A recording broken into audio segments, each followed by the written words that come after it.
At first আমরা ক্রোমে চলে যাব। আপনার মোবাইল থেকে অথবা পিসি থেকে ক্রোমে চলে যান। মোবাইল থেকে গেলে হবে, কোনো সমস্যা নেই, কারণ মোবাইল দিয়ে সব কিছু করা যায়। গুগলে চলে যাবেন, গিয়ে লিখবেন বিং ইমেজ ক্রিয়েটর। ঠিক আছে, বিং ইমেজ ক্রিয়েটর ক্লিক করলাম, লিখে গুগলে সার্চ করলাম। দেখুন একটা প্রথম লিঙ্ক চলে আসছে। এই যে ফার্স্ট লিঙ্কটা আছে, এই লিঙ্কটাতে ক্লিক করুন। ক্লিক করার পরে আপনাদেরকে একটি ওয়েবসাইটে নিয়ে যাবে, যেটা হচ্ছে এআই টোল ওয়েবসাইট। তো এটার মধ্যে আপনারা প্রম্পট পেস্ট করবেন। আমি যে প্রম্পটটি পেস্ট করব, দেখুন এই প্রম্পটটি আমি ডিসক্রিপশন বক্সে দিয়ে দিয়েছি। আপনারা ওখান থেকে জাস্ট কপি করে নিয়ে ইউজ করবেন। ঠিক আছে, ওটাতে যা মডিফাই করা লাগবে, এডিট করা লাগবে করে নেবেন। দেখুন কোথায় এডিট করবেন, এই যে দেখুন আমি ডবল প্রাইম দিয়ে এখানে একটা নাম লিখে রেখেছি, যেমন RIMA+SHOJAN।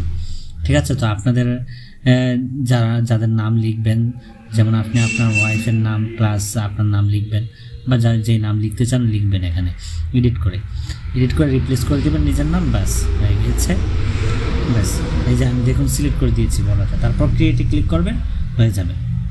আপনাদের কষ্ট করে আর এগুলো নিয়ে চিন্তা করতে হবে না, জাস্ট প্রম্পটটা কপি করবেন। আমি প্রম্পটটা দিয়ে দিয়েছি, এই যে দেখেন কত চমৎকার 3টি আপনার এআই ইমেজ তৈরি হয়ে গেছে। দেখুন মানে এআইগুলো যে কতটা পাওয়ারফুল আপনি চিন্তা করতে পারবেন না। দেখেন কত সুন্দর করে, মানে বাস্তব মনে হচ্ছে যেন রিয়েল পিকচার। এগুলো সরাসরি ক্যামেরা দিয়ে ক্যাপচার করা হয়েছে, ধারণ করা হয়েছে। দেখুন কত চমৎকার না, অনেক চমৎকার। আসলে এগুলো কখনোই এডিট করে বা বানানো সম্ভব ছিল না, এআই যেটা আপনার সহজ করে দিয়েছে। দেখুন একদম মনে হচ্ছে রিয়েল, বাস্তব।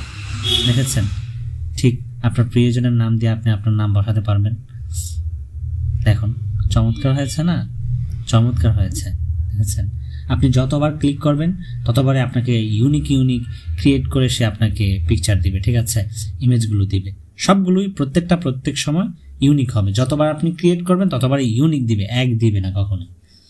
অথচ আপনি প্রম্পট ইউজ করছেন একটাই, কিন্তু সে আপনাকে দিবে। হ্যাঁ, চাইলে আপনি আরও কিছু অ্যাড করতে পারেন, বা আপনি যদি চান এখানে মেয়ে অ্যাড করতে পারেন। আপনি যদি চান অ্যাডাল্টের ছেলে অ্যাড করতে, সেটাও পারবেন। আপনি যদি ছোট পিচ্ছি, এই যে এখানে ছোট পিচ্ছি আছে, আপনি মেয়ে ইউজ করতে পারবেন। জাস্ট এখানে বয়স যারা গার্ল লিখে দেবেন, দেখুন ছোট পিচ্ছি দিয়ে চলে আসবে। আপনি এখানে চাইলে ইচ্ছে মতো মডিফাই করতে পারবেন। ঠিক আছে, এখানে পিচ্ছি দেখতে পাচ্ছেন না, আপনি জাস্ট বয়ের জায়গায় আপনি জাস্ট গার্ল লিখে দিবেন, মেয়ে চলে আসবে।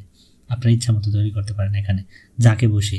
আপনি যদি চান না এগুলো থাকবে না, তাহলে সেটাও পারবেন। জাস্ট মডিফাই করতে হবে আপনাকে, একটু খেয়াল করে প্রম্পটটাতে জাস্ট খেয়াল করবেন, তাহলে হয়ে যাবে।